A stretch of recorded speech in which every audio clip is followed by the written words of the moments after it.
नमस्ते दोस्तों।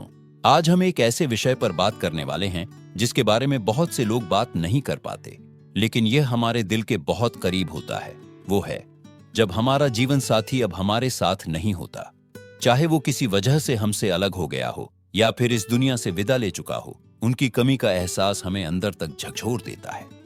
अकेलापन, ये शब्द सुनते ही शायद आपके मन में वो पल ताजा हो जाते होंगे जब आपको लगता है कि अब कोई आपकी बात समझने वाला नहीं, कोई आपके सुख दुख का साथी नहीं। लेकिन दोस्तों, आज मैं आपको बताना चाहता हूं कि अकेलापन कोई अंत नहीं है। ये एक ऐसा पड़ाव है जहां से हम नए रिश्ते, नए शौक और नए मकसद की तरफ बढ़ सकते हैं। आज के इस वीडियो में हम साथ साथ चलेंगे और जानेंगे अकेलेपन से उबरने के 5 तरीके। ये कोई बड़े बड़े उपाय नहीं हैं, बल्कि छोटे छोटे कदम हैं जो आपको धीरे धीरे इस भावनात्मक बोझ से बाहर निकालने में मदद करेंगे।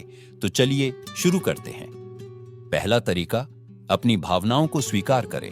अक्सर हम ये सोचकर अपने दुख को दबा देते हैं कि अब तो समय बीत गया, रोने धोने से क्या फायदा। लेकिन दोस्तों, दुख को दबाने से वो और गहरा हो जाता है। जब तक आप ये नहीं मानेंगे कि हाँ, मुझे दर्द हो रहा है, मुझे अकेलापन महसूस हो रहा है, तब तक आप आगे नहीं बढ़ पाएंगे। अपने आप से बात करें। एक डायरी में लिखें कि आप क्या महसूस कर रहे हैं। हो सके तो किसी ऐसे दोस्त या परिवार वाले से अपने मन की बात शेयर करें जो आपकी भावनाओं को समझ सके। याद रखिए, आंसू बहाने में कोई शर्म नहीं है। ये आपके दिल का वो बोझ है जो बाहर निकलकर आपको हल्का कर देगा। दूसरा तरीका, छोटी छोटी खुशियां ढूंढें। जब हमारा साथी हमारे साथ होता है तो हर छोटी चीज में मजा आता है। चाय की चुस्की लेना हो या शाम को बगीचे में टहलना, हर पल खास लगता है। लेकिन अब जब वो साथ नहीं है तो क्या ये मतलब है कि जिंदगी की खुशियां भी खत्म हो गईं? बिल्कुल नहीं। अपने लिए वो काम करें जो आपको पहले खुशी देते थे। अगर आपको गाने सुनने का शौक था तो फिर से अपने पसंदीदा गाने लगाइए। अगर आपको बागवानी पसंद है तो नए पौधे लगाइए।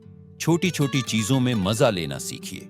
हो सकता है शुरू में ये सब करने का मन ना करे, लेकिन धीरे धीरे आप महसूस करेंगे कि ये छोटी खुशियां आपके अकेलेपन को कम कर रही हैं। दोस्तों, जब हम अकेलेपन से बाहर निकलने की कोशिश करते हैं तो कई बार ऐसा लगता है जैसे हम एक अंधेरे कमरे में अटके हुए हैं। दरवाजा तो पास ही है, लेकिन वो दिखाई नहीं देता। पर याद रखिए, जिस तरह एक मोमबत्ती की छोटी सी लौ पूरे कमरे को रोशन कर देती है, उसी तरह छोटे छोटे प्रयास आपके जीवन में फिर से उजाला भर सकते हैं। तीसरा तरीका, नए रिश्ते बनाइए, पर दबाव में नहीं। कई बार हम सोचते हैं कि अब हमारी उम्र में नए दोस्त कौन बनाएगा, या फिर लोग हमारी बात क्यों सुनेंगे। लेकिन दोस्तों, रिश्ते उम्र नहीं देखते। आपके आसपास ऐसे कई लोग होंगे जो आपकी कंपनी को एंजॉय करेंगे। शुरुआत छोटे से करें। पार्क में जहां आप टहलने जाते हैं, वहां किसी से हल्की फुल्की बातचीत शुरू करें। कोई भी बहाना चल सकता है। मौसम के बारे में बात कर लीजिए, किसी के पालतू जानवर की तारीफ कर दीजिए। धीरे धीरे ये छोटी छोटी बातचीत अच्छी दोस्ती में बदल सकती है। अगर आप टेक्नोलॉजी में थोड़े भी कंफर्टेबल हैं तो व्हाट्सएप ग्रुप्स या फेसबुक कम्युनिटीज से जुड़िए जहां आपकी रुचियों वाले लोग हों। चाहे वो भजन कीर्तन का ग्रुप हो, शायरी का या फिर गार्डनिंग का, ऐसे ग्रुप्स में आपको अपने जैसे कई लोग मिल जाएंगे। चौथा तरीका, खुद को व्यस्त रखिए पर थकाएं नहीं। जब दिमाग खाली रहता है तो नकारात्मक विचार घर कर लेते हैं। इसलिए जरूरी है कि आप अपने आप को सही मात्रा में व्यस्त रखें। पर यहां एक बात का ध्यान रखना बहुत जरूरी है, अपने आप को ज्यादा थकाएं नहीं। कुछ आइडियाज आपके लिए। अगर आपको पढ़ना पसंद है तो रोज थोड़ा समय किताबें पढ़ने के लिए निकालिए। पुरानी हॉबीज को फिर से शुरू कीजिए, चाहे वो ड्राइंग हो, कढ़ाई हो या फोटोग्राफी। घर के छोटे मोटे काम खुद करने की कोशिश कीजिए। बिस्तर बनाना, बर्तन साफ करना, ये छोटे काम आपको सक्रिय रखेंगे। अगर संभव हो तो रोज थोड़ी देर टहलने जाइए। ताजी हवा और हल्की एक्सरसाइज मूड को फ्रेश कर देती है। याद रखिए दोस्तों, व्यस्त रहने का मतलब ये नहीं कि आप खुद को इतना थका दें कि शाम तक चूर हो जाए। बस इतना करें कि आपका दिमाग और शरीर सक्रिय रहे।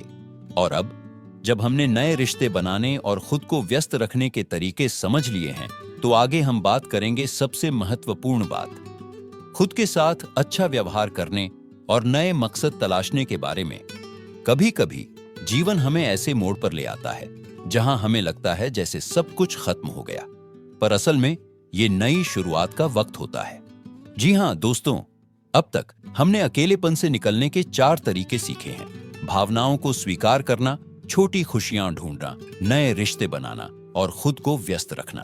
अब हम बात करेंगे 5वें और सबसे महत्वपूर्ण तरीके के बारे में। वो है खुद को नया मकसद देना। लेकिन उससे पहले थोड़ा रुकिए और सोचिए, क्या आपने कभी नोटिस किया है कि जब हम किसी को कुछ सिखाते हैं या मदद करते हैं तो हमारा अपना दुख कितना हल्का हो जाता है। 5वां तरीका, अपने जीवन को नया मकसद दीजिए। हमारे बुजुर्गों की जिंदगी का अनुभव और ज्ञान एक खजाना है। आपके पास जो ज्ञान है वो किसी नौजवान के लिए मार्गदर्शन हो सकता है। क्यों ना इसी को अपने जीवन का नया उद्देश्य बना लें। कुछ आसान तरीके, अगर आपको पढ़ाने का शौक है तो मोहल्ले के बच्चों को फ्री में ट्यूशन पढ़ा सकते हैं। मंदिर या सामुदायिक केंद्र में जाकर अपने हुनर जैसे कढ़ाई, लेखन, संगीत सिखा सकते हैं। ऑनलाइन अपने अनुभव शेयर कर सकते हैं, ब्लॉग लिख सकते हैं या वीडियो बना सकते हैं। अगर स्वास्थ्य ठीक है तो किसी सामाजिक संस्था से जुड़कर समाज सेवा कर सकते हैं। याद रखिए, ये मकसद कोई बड़ी चीज नहीं होना चाहिए। छोटी सी शुरुआत भी आपके जीवन को नया अर्थ दे सकती है। जैसे मेरे एक दोस्त ने 72 साल की उम्र में पार्क में बच्चों को कहानियां सुनाना शुरू किया। आज वहां 10 से 15 बच्चे रोज आते हैं।